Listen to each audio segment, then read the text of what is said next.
Hi, this is Sherry Veronica. Now, this lady is in the paper and she's kind of animated, as you can see. Let's see what her name is. Coreen Selman-Harte. She's talking about the violence that is impacting the Golden Rock, the Pinelands area. And this is something that people of my blog have been writing into me about. I've been blogging about all of the gangs in the area, and there seems to be some sort of scrimmage, some sort of dust up. They are fighting each other. So now she is in the paper talking about being scarred, mentally scarred, and children are going to face mental scars because of all the gunfire and everything that happened recently. You remember with those three guys? I have it on my YouTube channel, the three guys that were hit by bullets. One was hit in both legs, and it actually broke the bones in both legs, so that person is going to have to nurse two broken legs, however long that takes, like 2 months, 8 weeks. But anyhow, yeah, she is in the paper talking about the shootings in the Pine and the emotional impact on young people. And I'm trying to be considerate here, but the young people that are there were brought in by older people who knew what living in the Pine meant. They knew what birthing children to live in the Pine means. Okay, you have to know what it means. Okay, and they knew that there are poor people live in the Pine. They knew that there are people who do the illegal stuff, the drugs and the guns and that kind of. They know. You know what's happening in the Pine. It didn't just happen last year. It didn't start like a decade ago. It's been that way. It's like living in the projects. It's been that way. Okay? Who's this white girl here? You see here? Who's this white girl that she has on her all propped up there in a little thing for photograph right now? Anyhow, yeah. So she's talking about, you see, she has her hands to her ears and that kind of stuff, talking about gun violence and someone else that she knows, or maybe it was her, the guy, that guy, the nut man, the nut guy, the guy that sold nuts that died. They mentioned him in this story that he was a nice guy. Everyone's a nice person. Okay, the guy that got bullets in two legs and have the broken bones and he's a nice person. The other one, everybody is a nice person. Okay, and if you're going 6 feet under, oh Lord, you become a saint. You're not even that. You become a saint if they're putting you 6 feet under. So yes, let's move past all that romance. Okay, let's move away from all the romance, okay, and get to the facts of the matter. You live in the Pine. You live in the projects. You live in the ghetto. It's a ghetto, okay?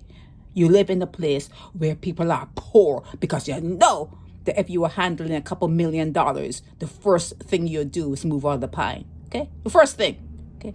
So where you are, you've placed yourselves, and then you put yourself in a place, and then you bring in containers, you bring in children, you bring the children to live there with you. They say, misery loves company. You bring in the children to experience living in the ghetto, living poor, and then you complain.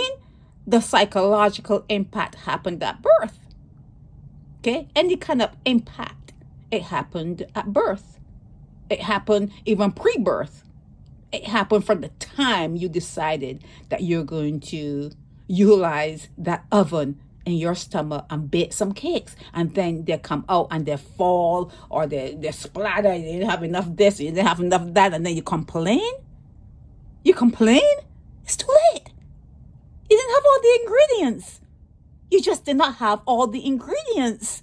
And one of the ingredients, a big factor in baking a human cake, is money.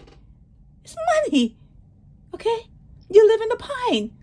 Like, people have been complaining. Like I said, people have been complaining about gang action in the Pine forever. Every now and again. Sometimes I can't even put it up because I say, well, I put it up 2 weeks ago. I did this a month ago. The same thing. It's the same complaint.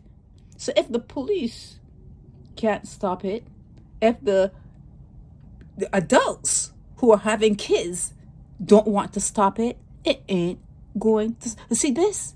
You see this? And you see this? This? Look at her face. See that? That's always going to be the case, because something that you should notice about Barbadians, they don't want to change. They just got talk. Just talk. A lot of talk. She appeared in the paper and they said, well, how did you feel when you heard the gunshot? She put her hand and they said, click, click, click. That's all. It's all talk. Talk. If you want something to change, you have to change yourself. You have to change the way you think. You have to change your mentality. You have to change the way you walk, the way you talk. You have to change everything about yourself, and then it would manifest within nature, within your environment. But you can't expect something to change if you're bringing kids poor and living in a projects area, and you expect that people are not going to be retaliating against the colonialism that is in their DNA, and they don't even know why they're doing and what they're doing. Then you have to say, forgive them, Lord, for they know not what they do or what they say, all that kind of bullcrap. Come on, man. Take your hands down, man. Take your hands down. What's her name? Coreen? Take your hands down, man. Okay? Talk to your young people. Tell them, do not bring children in this neighborhood. The only way you should ever even think about having a child is if you're making tons of money and you can live comfortably in a nicer part, or you build up that area. That ain't gonna happen. But you build an area that can accommodate a child, and you can give that child the education it needs. Take your hands down. Take your hands down. Tell the children not to repeat, not to just keep on repeating the errors of the past. That's what you should be telling the children. Okay, shout that out of your mouth. Shout that out of your mouth. Tell the children, start repeating the errors of the past, and then all that psychological impact, all that emotional impact, you get rid of it. Get rid of it. You gotta grow up, though. You gotta grow up. This is Sherry Veronica. Help me spread the word about Naked Departure via social media.